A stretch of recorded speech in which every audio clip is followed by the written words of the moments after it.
What new method is the virtue signaling left embracing to fight global warming? Climate change. Their favorite tactic of late has been implementing taxation schemes to save the planet, but the idea of a carbon tax, well, that's almost passé, isn't it? Because the climate crusaders are now embracing a new form of warfare, namely litigation. And so it is that Toronto City Councillor Mike Layton, the son of the late socialist supremacist Jack Layton, is advocating that Toronto should follow in the footsteps of other municipalities and sue major oil companies. Indeed, Layton Jr. thinks the City of Toronto has a solid case against the oil industry for the billions of dollars in extra costs he alleges the city will incur in the decades ahead due to floods and storms caused by, you guessed it, climate change. And who's responsible for climate change? Well, that would be the deep-pocketed boogeyman known as Big Oil. Here's what Layton told the Globe and Mail, quote, "We could be on the hook for an enormous amount of money, into the billions as a city. I am a firm believer in the notion that polluters should pay," end quote. Oh, really, Mr. Layton? Well, in that case, the City of Toronto should be suing the City of Toronto. The reason there's been flooding in Hogtown during severe shower activity in recent years is due to the fact that Toronto's infrastructure, especially its sewer system, is well past its best before date. Yet the city's population continues to grow every year, which of course puts further stress on the aging infrastructure. This has been a problem that's been ignored by city fathers for decades now. But nevertheless, Layton's motion, which was indeed seconded, proving that insanity is indeed contagious, calls for a staff report to come before Council's Infrastructure and Environment Committee by the end of the year.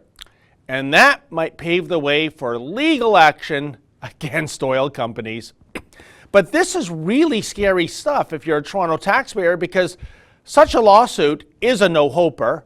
This is all about virtue signaling.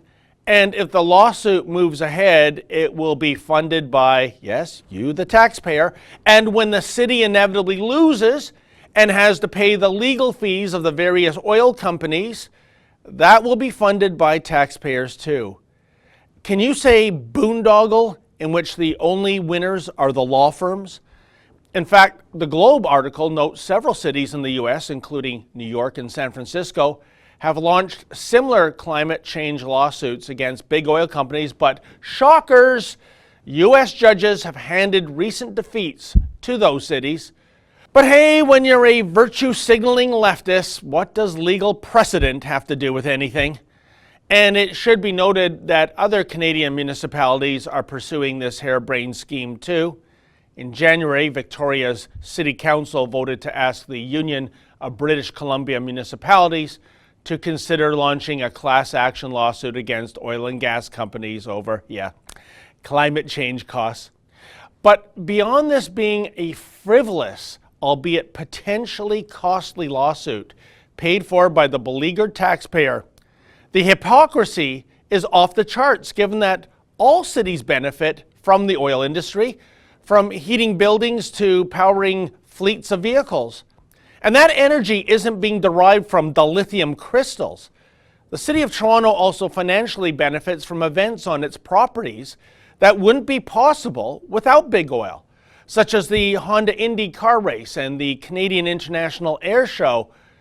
But I'm betting that Michael Layton isn't leading by example when it comes to giving up goods produced by the petrochemical industry either, ranging from his plastic toothbrush and cell phone to his bicycle.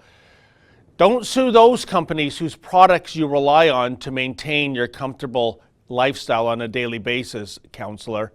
And for that matter, stop abusing the taxpayer when it comes to pursuing no-hoper causes. For the Rebel.media, I'm David the Menzoid Menzies. Hey folks, you may have heard the Rebel has a brand new app. Please visit the App Store and download the Rebel Media app today.